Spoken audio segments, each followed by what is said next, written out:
It's time to welcome tonight's guest. The first is one of the biggest selling artists of all time in the UK, and the other made chart history when he released his debut album. Before we chat to Sir Cliff Richard and James Blunt, here's a reminder of just some of their hits.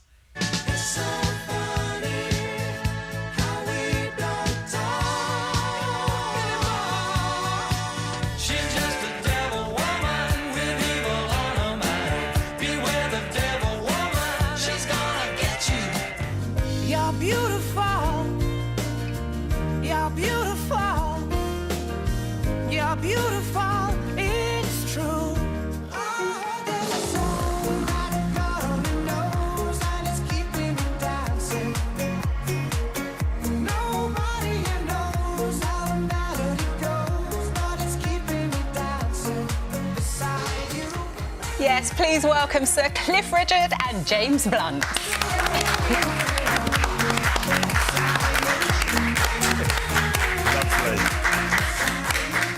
That's a collab I'd like to see. Hello, James. Good to see you. Welcome. Sir Cliff, Thank you so welcome. much. Nice to see you. Welcome. Thank you. Lovely stuff. Completely in sync as you walked in there. James, we're sending you back outside, actually, at the end of the show for a performance we're Good. very much Where it's looking freezing, forward thank to. you. Is it? Can warm us all up. Sir Cliff, lovely to see you. You've written a memoir. You've written about the songs that have defined your life. And we're sat here thinking, where does Sir Cliff Richard start with that? Elvis Presley. Ah. There was a tsunami of rock and roll that came over from the States, and none of us had heard anything like it.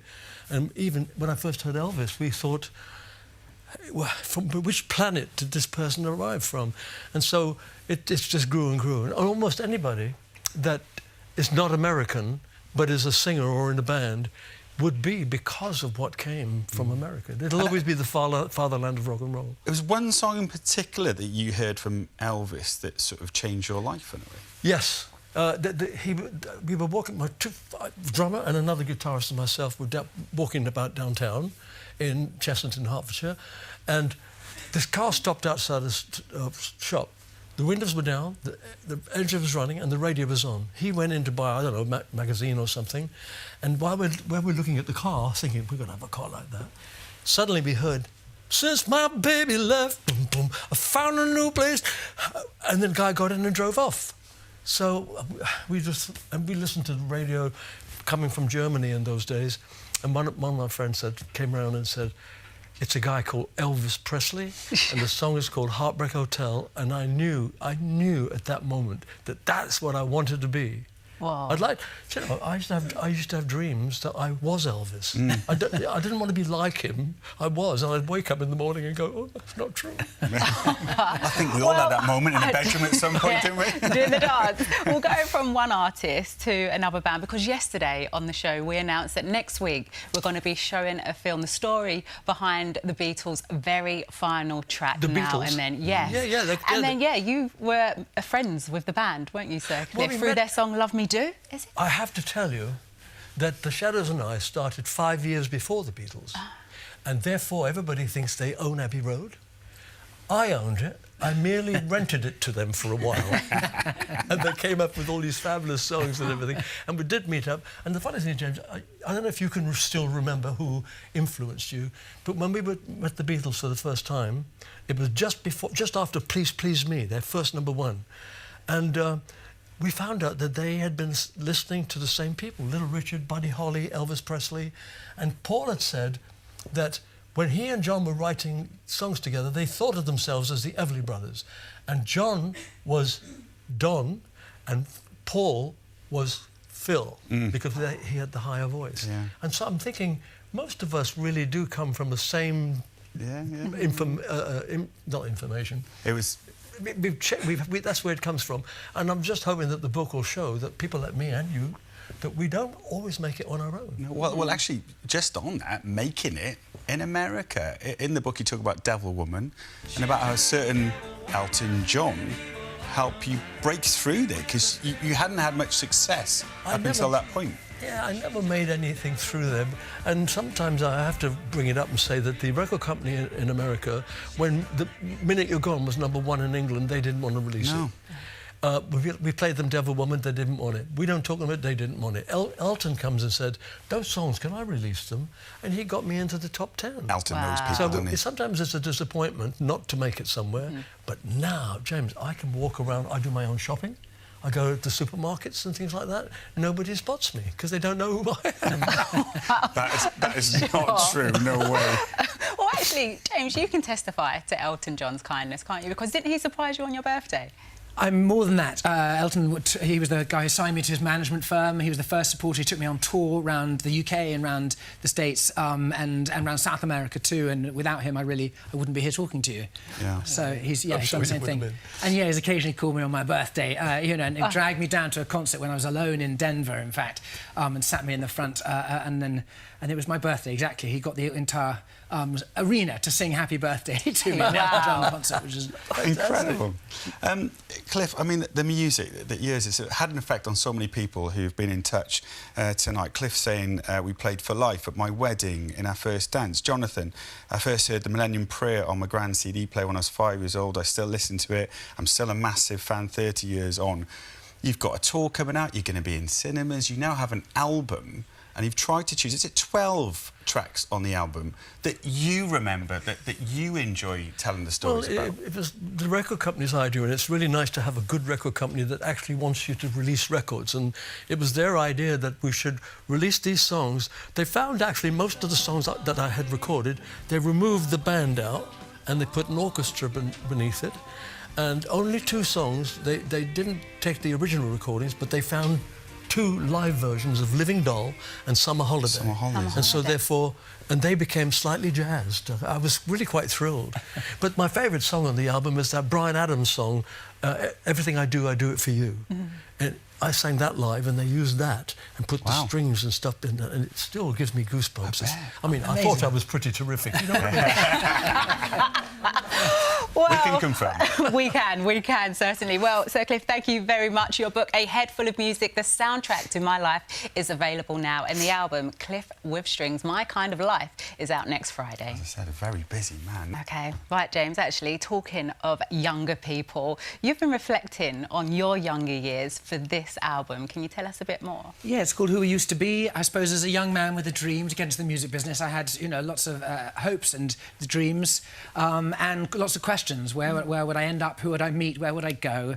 Those questions, in a way, have been answered. I've been in the business a little while now. And at the same time, I've got new questions. My parents are getting a little older. I look after them to a degree. I need to think about looking after them. I have a family. I need to write songs for them. And those are the kind of big questions that I'm answering or asking on this new album. Well, there's tracks about your wife in the album, and there's some dancey ones in there. So is this a new era for James Blunt? I've been if you've met the girl of your dreams, you're going to write songs that are a celebration, that are deeper statements than just saying to someone, "You're beautiful." I need to say something bigger than that. and I'm lucky enough to live in Ibiza, and maybe the dance scene is rubbing off on me a little. It's a beautiful island. Why not? It's a great track. You're going to be performing at the end of the show. The song's called "The Girl Who Never Was." It's actually connected with a lot of people on social media. Explain a bit about it, because it's incredibly moving, isn't it? Yeah, it's amazing how many people can relate to the song. I think, I'm married. We had aspirations to start a family, and any young people or people in my situation who've gone through that, you win some battles and you lose some, and the ones that we have lost, we struggle with a bit. And so I wrote a song called "The Girl That Never Was." And really, the most amazing thing about it is putting it out and hearing the reaction from other people who relate to it in some way. And as a musician, I think that's the greatest reward you can ever get, really, is people to be touched by a song relevant to the way they've experienced life. And the way you would Beautiful for your deal wife? with something. No, that was a long time before I met her, actually. Well, let's not talk about that. Well, let's think. People also know you for your wicked sense of humour, which you share in your new book and your new documentary, which is out in December. But actually, how much of it can we believe? Yeah, I think none of it. It's called Loosely Based on a Made-Up Story, and it's a memoir from a man who's lost most of his memory because he's lived in Ibiza too long. OK. Yeah. OK. There's a story about proposing to your wife in there. Is all of that true? I mean, yeah. I turned up, we went to Berlin. I turned up with an engagement ring, but I also turned up with a padlock, hoping to lock it onto a bridge, you know, a tunnel, and throw a key into the river. And I was very nervous. And she thought I was dumping her rather than getting engaged. So it was not my finest moment, but she's still in.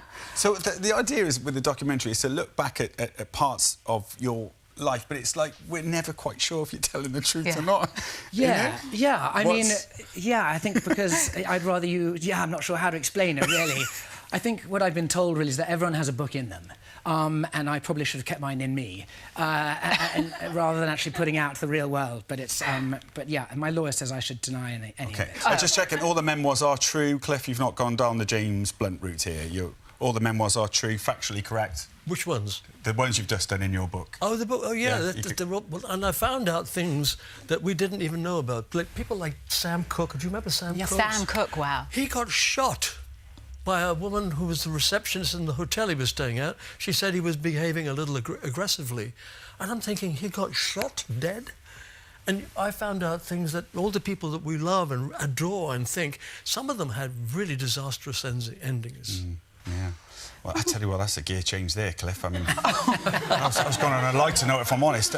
James, We did have messages coming in, but I was trying to get it up because Chloe says, actually, which is the one thing you'll enjoy, that you enjoy whilst performing live to the public, James? Well, you know, I think really it's people singing the words back is the most amazing thing in the world, isn't it? Just in case I forget the words as well, that's very useful. That's my thing. And of course, 6 years in the army too, a time you talk about in the documentary.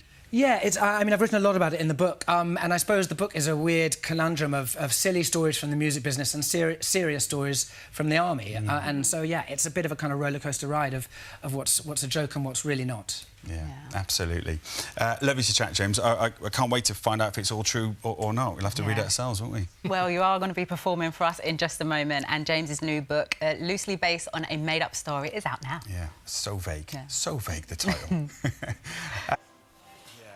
And that digital portal is up and running. The digital portal, Angelica was talking about this, so you can share your memories now. Yeah, you certainly can. And this year, poppies are a little bit different as they've gone plastic-free. Yeah, they have this Shall year. we read out some messages? Yes, please. OK, Cliff, this one's for you because Carol says, Cliff has been in my life since I was 5 when my mum took me to see the young ones. I'm now 66, looking forward to seeing him in Blackpool next month. Oh, fantastic. What taste you have.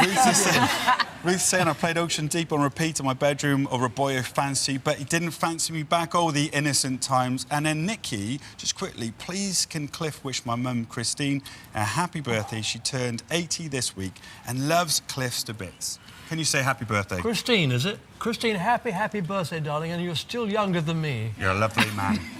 Thanks to all our guests tonight. Thank you so much to Cliff. Alex and Lauren will be back with a brilliant lineup on Monday on The One Show.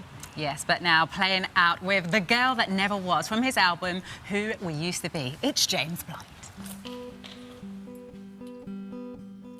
Darling, I know we talked about it one too many times, how there was something missing in our lives, a little life. And so we tried.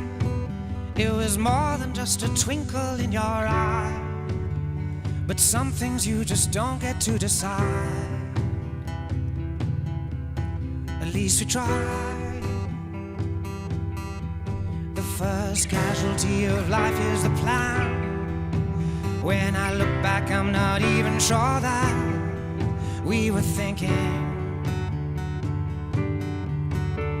Somewhere she's probably dancing with her blonde hair falling like ribbons on her shoulders, just like we always saw.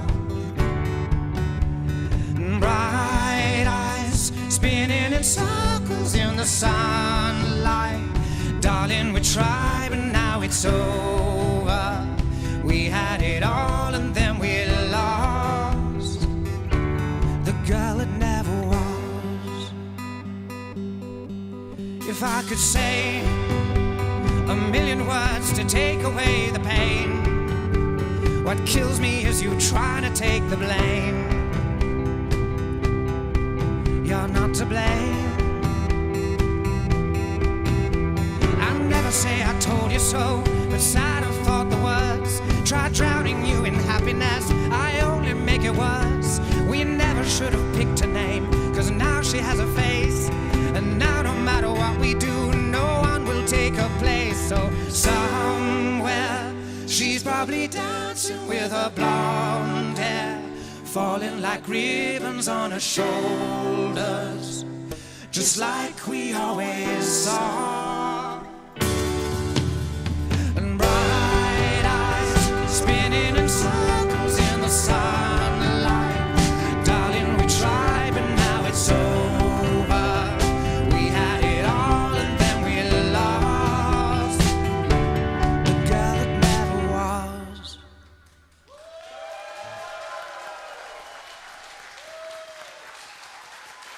Thanks so much.